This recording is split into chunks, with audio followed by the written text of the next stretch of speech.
I grew up hearing that experience is the best teacher. It's a good teacher, no doubt.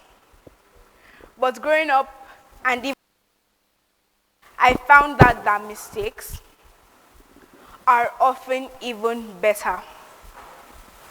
Experience might hand you a certificate of knowledge, but mistakes grab your shoulders, look you in the eye, and make sure you learn a lesson or two. I want to take you back to a particularly instructive mistake from my childhood. It involves a bicycle, a hill, and our family's most prized possession, a gleaming Prado Jeep. Usually parked pristine, a magnet for every speck of dirt, and, as it turns out, for inexperienced cyclists. There I was, a novice, perched precariously on this bicycle for the very first time.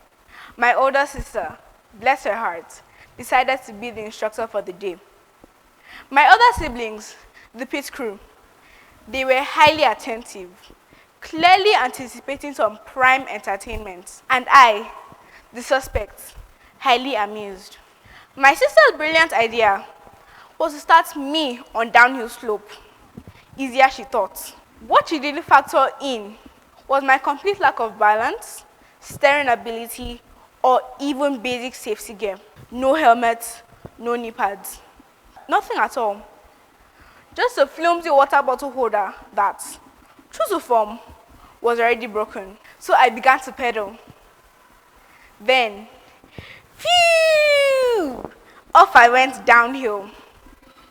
My sister held me for a moment, which gave me a shaky reassurance initially.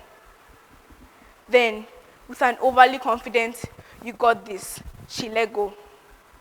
Now, she assumed I knew what I was doing. A grave miscalculation. The ground rushed towards me. The shiny Prado loomed larger and larger, offering zero comfort. Panic fled. Instinct kicked in. I squeezed the front brake hard, very hard. The result? A sudden jarring stop, a jolt, and then, boom! I crashed headfirst right into the Prado's headlights. Of all the vehicles parked in the parking lot, my dad's most expensive car, the one he had wanted every single member of the family to see, died. My sister was inside, feigning utter ignorance when my dad came home to the scene of the crime. A shattered headlights and a wailing child. That wailing, by the way, was the overture to a very epic scolding. The irony? My sister, the teacher, escaped unscathed, a magician of evasion, having engineered my spectacular crash. That day taught me two things very quickly. Number one, always listen to your instincts. Number two, press the rear brakes when needed to stop. But deeper than that, it became a pattern in my life. Mistakes became my teachers.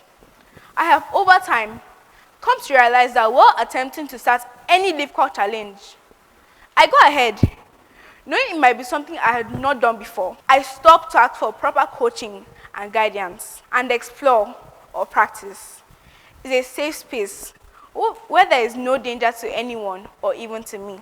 That childhood mistake taught me to seek more knowledge and practice several times before showing up for any major adventure. As W. Belt Wilson once said, never be afraid to fail. Be afraid of not learning from your mistakes. I sure learned a lot from that mistake for me to remember it today. So, here are just a few lessons my mistakes taught me that I suggest you take note of.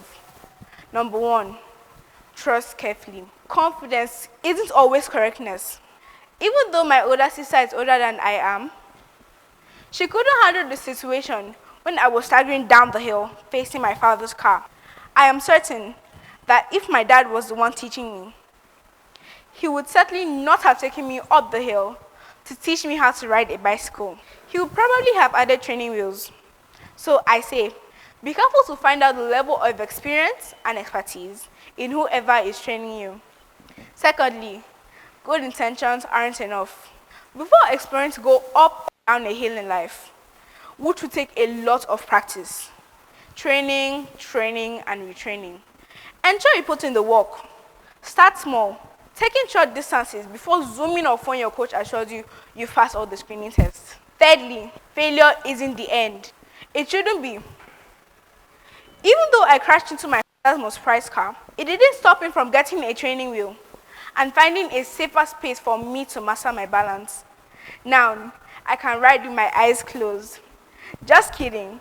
What I really mean is that you should never stop trying because of a mistake. Keep trying until you're great at it.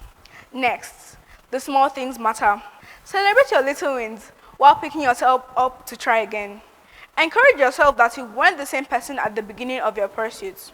To help appreciate your little wins, ask someone to record what you do whenever you're trying so you can compare your growth. I know, I do. My father made it a pattern to record highlights throughout my practice, even till today, when I go swimming or learn a new skill. He comes around to watch me practice and takes regular videos of my big wins, which he goes back home to celebrate with the family. This has become a family tradition. We have come to realize that destination, it's actually who we become throughout the journey to mastery. That is where the true joy of accomplishment comes from. I am very grateful to my dad for teaching my siblings and I this incredible lesson. Now, I am not about mistakes. Finally, please learn to forgive yourself. Guilt imprisons growth. Always ask yourself, was there something you could have done differently? If you knew what you knew after the mistake had happened. If the answer is no, blame it on lack of knowledge and take responsibility to always seek enough knowledge from experts in the field before showing up for anything major. For all that happened in the past, let it go. Now, you know what to do going forward. Be happy you listened to my speech. As Tim Fargo wisely said, mistakes are the stairs we climb to reach success. And climb, I have, one stumble at a time. If there is one truth I want to leave you with, it is this. Perfection is not the goal. Growth is. Growth happens in the messy, imperfect process of trying, failing, reflecting, and trying again. So, here's my call to you. Don't run from your mistakes. Study them, grow from them, let them be your teachers, and let them shape who you're becoming. Thank you.